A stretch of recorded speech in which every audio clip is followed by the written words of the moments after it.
welcome to today's video. Something a bit unusual today because we are building this bike for a young lad approaching his early teens who wants a bike for everything. You know how it is, right? Now, he rides BMX right now and he loves doing jumps and doing all that sort of stuff. And he wants to progress to a bike that's a little bit bigger for him so that he can also go on rides around the Lake District with his granddad, but also take it to the skate park and just keep practicing and getting those jumps done and that sort of thing. Like an impossible task, right? So we've put together what we think is going to be the ideal bike to see this young lad through his early teens into his high teens. In fact, this frame, you'll be riding it when you're 50, you know. So he probably doesn't believe that right now. Just want to talk you through every single part of the build and justify it and see what you guys think. After that, we are going to run outside with our apprentice here called Jake. Now, Jake is a dirt jump rider. He's going to take it outside with the ramps and give this, like, hopefully he give it his seal of approval that this is up to the task. And then we're going to take it upstairs to visit our friends at Cycle Sprog, the family cycling website, and who are the real experts in family cycling and this sort of thing. And we're going to get their opinion and see what they think as well.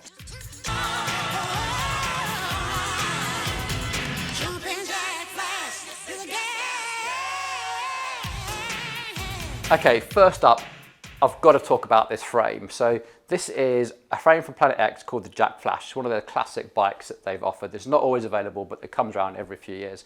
And this is a great frame. The geometry is just like spot on for a bit of rad mountain biking and dirt jumping. All this extra reinforcement around this head tube is great for making those heavy landings and all around the gusseting as well. Now, it doesn't have the horizontal drop outs for taking a single speed like most dirt jump bikes do. Now it's about 2.2 kilos, so it's slightly on the heavy side, but we think this is going to absolutely take a beating, and the geometry is right for a bit of mountain biking for this sort of age, but also as he progresses, he might becomes more of a dirt jump bike and he grows into a slightly bigger bike, but this is still very much in his mountain biking stable. Right, next up I want to talk about these forks. Now, we were lucky enough to find these absolute gems off eBay. These are from 2006, old, but at the time these were getting absolutely rave reviews and they are brilliant forks. Now, these are the Fox F80s. Now, one, they come with a straight steerer, which is a bit of a shame, so we've had to put a little adapter in, no big deal. But also, 80mm means that the front end goes a little bit lower, so the geometry, we can keep that front end low and keep the bar to where the saddle is right for someone that height. The other thing is these are super light, and they have all the controls you want on the air sprung, so we can control the spring rate using a normal shock pump. They also have the rebound and compression control as well. So when you're learning like the sport of mountain biking, being able to at this age have full control over air, rebound and compression is brilliant. It's going to accelerate your learning. It's so cool to be able to do that. They're 190 quid. We serviced them. There's a little bit of damage on the inside, nothing to really worry about. Put some fresh oil in there, lowered the viscosity a little bit. It's like literally the last third, we just put a slightly lower viscosity just to help the compression dampen. Like, brilliant, like superb, well happy with those. All right, next up, I want to talk about wheels. Now, we've already built these wheels, but we actually bought all these components off the internet. They are a box wall construction and they're eyeletted and they're welded. So pretty happy that these are going to be strong. We've built these with DT Swiss Alpine Spokes, so very strong, robust spoke on brass nipples. And they've just been built onto some white JoyTech hub. And the JoyTech stuff is what they sort of find on quite a lot of the major brands actually use JoyTech. So if you go and look in your garage at a Giant or a Specialized or something like that, you probably see a hub that's not branded. Chances are it's probably from a company called JoyTech. Check them out on the internet, you'll find them.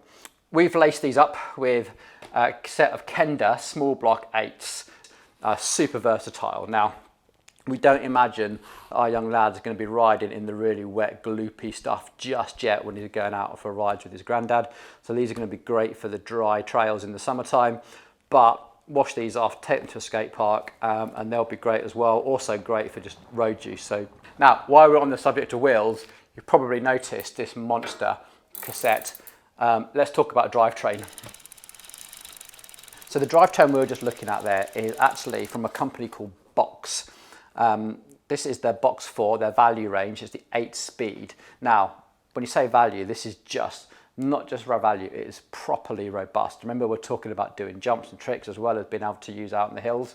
Now, that cassette I just showed you was 11 through to 42, a familiar gear range we're used to, but rather than being 9, 10, 11, 12 speed, this is actually 8 speed, which means we can use a really strong, robust chain, and this rear derailleur as well is really strong and robust. It also has a bit more tolerance, so things like the mech hanger take a bit of a hit, etc. This thing is not going to like screw your gears up with just the tiniest little adjustment. Now, when it came to the front chain rings, we had a slightly harder problem on our hands. Now, normally on junior bikes, they fit those like square taper bottom brackets, so square steel shaft, and then they put like a soft aluminium crankset onto it. The problem with that is that we often see them get them rounded out as people try and jump on them and that sort of thing, and they're just not robust enough for the sort of job that we want this to do. Now, an ideal solution, to be honest, would have been the set of Shimano Dior 160mm cranks with a 28 tooth chainring, job done, standard 24mm bottom bracket, easy. However, can't get hold of those anywhere. So we've actually gone to look at the BMX market to get these. And I think this is going to work out quite well. Now, running BMX cranks, not unusual on dirt jump bikes, probably a lot more unusual on mountain bikes. They come in 3 pieces generally. I have a left crank, a right crank, and an axle. So these are the 19mm axles. You can get different size axles, so just check that. They normally come as a set like this. Now, then you buy a chainring to go with it, and it's literally one bolt hold the chainring on. Now, this is a 28 tooth, which means that the gear ratios we have is 28 on the front and 11 through to 42 on the back. Now, if you're still trying to do this at home, you can actually get BMX cranks that go right down to 23 tooth. So, you know, maybe you can't get hold of that 1142 at the back, maybe you need a slightly smaller gear. We think this is going to work fine for our rider, but these are relatively cheap, easy to upgrade, like a nice easy solution. The thing to watch for is the bottom bracket. Now, most BMXs have like a press fit bottom bracket, but you'll need to get what they call a Euro fit. So this is looks much more like a mountain bike bottom bracket. You'll recognise it's got threads on it, 4 threaded bottom brackets. You just need to make sure that the hole in the middle is going to be the same size as the axle, in this case 19mm. So there's a few twists and turns, but it's fairly easy to work your way through. Plenty of stopping power. Now, we have gone through a set of Clark's M3s because the value of these is insane. Like, these are just under 70 quid. And for that, you get a front rotor, 180mm, a rear rotor, 160mm. You get the adapters to go from international standard to the post mount that it requires, and you get the brakes, and you get the brake pads, and you get a little set of olives in there as well, so you can shorten everything. Build it, build it.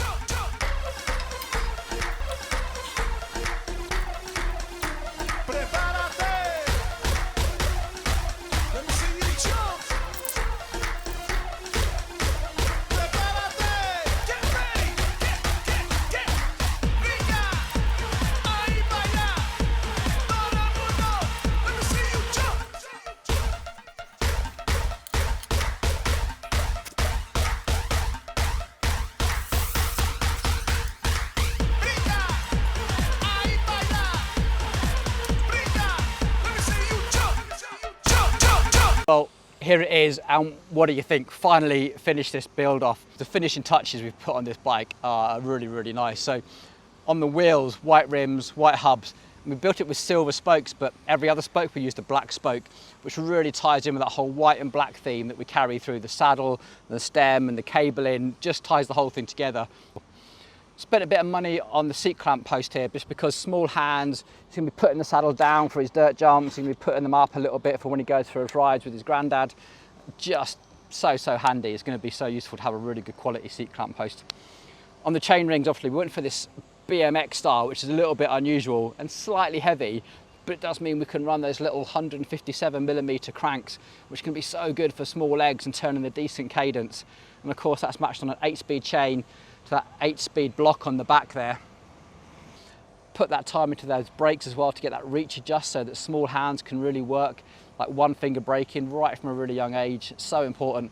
Good quality cable will of course mean that small thumbs can actually activate the gears and the gears will work smoothly like they should. So take away that frustration, just be able to enjoy riding. Right, that's my job done.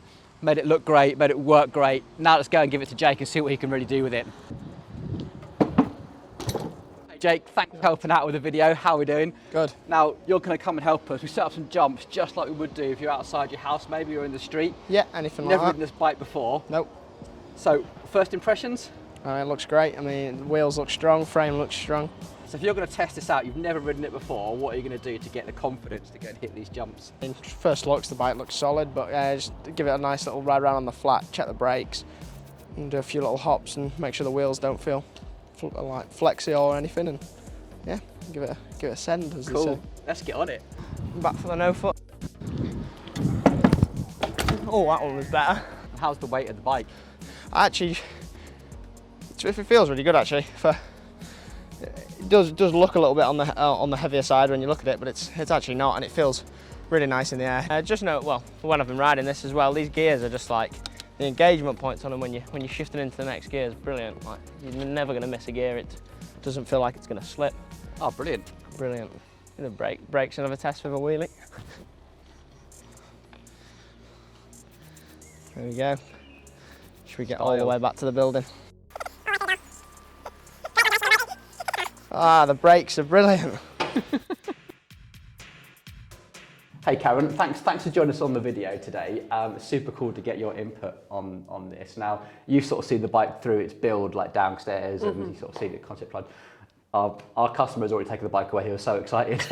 I don't blame him. Yeah, I don't blame you. But it's really cool to get your opinion. And we're just going to sort of go, the brief that we got given for this was our mum came into the shop and said, been shopping for a bike, and what I've seen in the shops doesn't look like it's going to serve the purpose I want. You know, he's on his BMX, he's already jumping and building ramps and stuff in the garden and stuff, and the concern was, is it going to be strong enough? And obviously this kid, he loves his Lamborghinis, he's got pictures of Lamborghinis up on his walls, so it's got to look cool. But also he wants to go for those long rides with his granddad. He's at the age now where he can turn some pedals. And so that was our brief. Considering what do you think? Well, she obviously wanted one bike, because the alternative is to go and buy two bikes, and then you've got double the expense, double the storage, double the maintenance. So I guess what you're trying to do is make one bike that'll do everything for him. Yeah, that was the plan. Yeah. One bike as best we can. So it's certainly cool. You've certainly got that Lambo vibe, I think, going there. Yeah, that white saddle looks sick. Yeah, I'm not surprised you wanted to take it away straight away and get riding on it. So yeah. And there's certainly not going to be another one out there. So he's got a one of a kind. Yeah, I have to say, this is the first custom build that we've ever done for a child. It's like we're used to doing custom builds for adults and building those dream bikes. I expect there's going to be more coming along if if his mates see it and they want one as well. So. I think what struck me in the video was you keep talking about robustness, and I think that's so important in a bike for a child of this age, because they just into everything and they want to jump and they want to try new things, and if you've not got a bike that's robust enough, I don't think it's going to stand the test of time. You can tell them over and over again to be careful with it, don't grate the gears. So it was interesting to see that Jake said the gears were really, really easy to use. Oh, they're incredible. Because if you've got any sort of sticking or anything like that, then you can get the damage. I have to say, I'm really impressed with that box components stuff. So the cost of this, our brief was to try and make it not cost that much more than what was available out in the market. So we compared it to a Isle of Bike Krieg 26, which is benchmark bike, would you say? Probably at that category? Probably at that price, yeah. Which comes in at just over £1,000. So our build was £1,010. Oh, that's good. Yeah. And I think you've got, because like we said, you could go and buy a mountain bike and a jump bike or BMX, but then you've got to halve the price and you're getting a 500 quid bike, I guess, for each of them. So what you've done there is combine the two. You've given something there that looks robust enough for him to jump on and take to the skate park. But then, like you say, he wants to ride with his granddad and get out there and maybe do some longer rides. We're thinking like going to the trails up at Winlatter, the blue trails, that sort of thing to start with. In the dry, that's where we've got those Kenda small block 8s. And will that take bigger, chunkier tyres for winter use? Yeah, absolutely. Yeah, the frame will take some really big chunky tyres. The forks, which are slightly retro forks, they might be a little bit restricted, but they'll definitely go up to 2.2s. Right, okay, I think that'll probably be his next stage when he starts like joining a cycling club and maybe going up to the cycling club, where they're going a bit further. I don't think his granddad probably not at the point where they go further, or when he just joins and as he with just other gets lads. stronger as well and more energy, then they're able to go a lot further. on the mountain bike trails. So, Good point on the strength. The 11 through to 42 gears, it's really quite a low ratio. And we really struggled actually to go, how small do we go at the front? What's normally the thing with kids at this age? Do they normally struggle to get up hills, or do they struggle with like slipping out, or what's the normal? It depends on the energy. I mean, they're always different. I mean, we always say some days they can fly up a hill, and then the next day, if they're tired or they're just not feeling like it. Yeah, I get that. It's so, but you want to make it as easy as possible. You know, at this age, cycling is about fun. Yeah. It's not about how fast or how hard you're working and all that sort of stuff. So anything that's really easy to use. So, you know, some kids' bikes, some of the really cheaper ones may have a triple, and then it just gets so confusing. Oh, yeah. You know, because it's like which gear, and you're shouting at them, and you know Things get cross-chained, chains yeah, get caught in mechs, it's break. just a nightmare, absolute nightmare. So you just want to keep it as simple as possible. So there's, you know, if they do get confused, you can just really easily tell them how to change it, and you're not getting confused. And that's great. I mean, it's great. You basically use your thumb to make it easier and your finger to make it harder. Yeah. And that's I don't know all how they you can need make to- that any easier. There's no like grip shift or forwards or backwards. It's like thumb is easier, fingers. There's a question about the forks. Now, I remember when I was probably a little bit older than our customer here, but I really like the technical side. I ended up being a bike mechanic and only my shop. You can probably tell. And I loved like learning about all the tech and like going, you know, can I adjust the air volume and stuff? And like, what if I twist that knob? And what happens if I turn that knob? And I ended up learning about how suspension, actually bizarrely from a really young age, from remote control cars, and like changing like the holes in the pistons and like the spring rates and stuff. But are we on point with that? Because most suspension forks on kids' bikes have like one knob at the top, don't they? Yeah, so I guess you've really got that adjustability. So it just depends whether him and his mum and his granddad know what they're doing, because otherwise you'll set it up for them and then they'll change it. But then having that adjustability, if that is the sort of thing that we've they're set it up into. for him how we think, but there's again, he's going to grow. You know, so over the next sort of 3-4 years, he's going to just shoot up probably and get a lot heavier. So having that adjustability, so that, you know, obviously when they're a lot lighter, we do find that, you know, if you try and put a kid on a mountain bike with the wrong suspension, they just can't get any travel, and nothing happens at all. You might as well not have it. You know, you're paying for it and it's adding weight for no reason. So if you've got one that's really micro adjustable and he can, you know, adjust it. Yeah, I as mean, he gets I think we had the air pressure down there at about 50 psi, which means that he was about 42 kilos, I think he was. So at 42 kilos, he was able to get full travel. I'm hoping it's the thing that he'll learn, because I think it's like learning your tyre pressures and that sort of thing. It's all part of the fun of cycling. It's like learning your equipment as much as anything else. There's going to be plenty for him to tweak and learn. but not necessarily break. I think, like I say, those gears are strong and everything else. So, and the cables are all external as well, so there's no like weird internal frame routing or anything like that. It's you should be able to do. Yeah, he'll be able to learn how to replace those or whatever without too much hassle. Yeah, excellent. Yeah, absolutely. Any sort of, when you sort of looked at it as a parent reviewer, like, was there any sort of obvious concerns that you went, ooh? I guess my main concern was security. It looks so cool. That it's like, I mean, in a way, it's so unique, you know, it'd be hard to, you know, if you nicked it to sell it on, whatever. But I think it's with any bike of that price, when your kid goes out on it, you're kind of like thinking, oh my goodness, I hope they remember to lock it up. They don't just like throw it down outside the shop while they're going for some sweets and stuff. So from a very practical perspective, I'm kind of like, make sure you've got a big lock or something, or you know, really tell him to look after it. Even though the price is about the same, I guess, if you compare it to some of the stuff you've got next door, or like our benchmark Isla bike, Creed 26, which is a grey bike, looks very grey. I guess it probably does look quite desirable. Yes, absolutely, yeah. But yeah, very eye-catching. It's I think you'd probably struggle to sell it on. I think the second you go out, it would get wrecked. Everyone will know, especially now it's been all over YouTube. That's the ultimate security, get it all over YouTube and so really, I mean, is there anything that you would change? I mean, there's the cranks, the BMX cranks, which are a bit weird. I don't know if that's something you'd change or. No, I mean, I think that the great thing about it is if you did want to change it, you can. It's all very sort of adjustable as he grows. You might want to lengthen the bars or something, or, you know, change bits as he changes what sort of riding he's doing. But I think, you know, for some people, like whatever bike you've got, they always want to tweak it. You know, so if you buy a bog standard bike, they're going to change the components and stuff. So I think what you've done is exactly what a lot of families would do, but done it yourself with the, you know, all your professional know-how, really.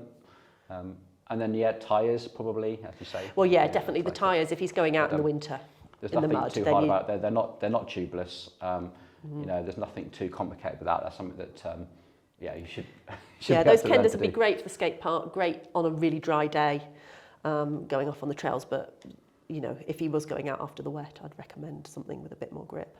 Yeah, it's again, hopefully a 26-inch tyres. They're getting harder to find these days, actually. They are, aren't they? yeah. Yeah.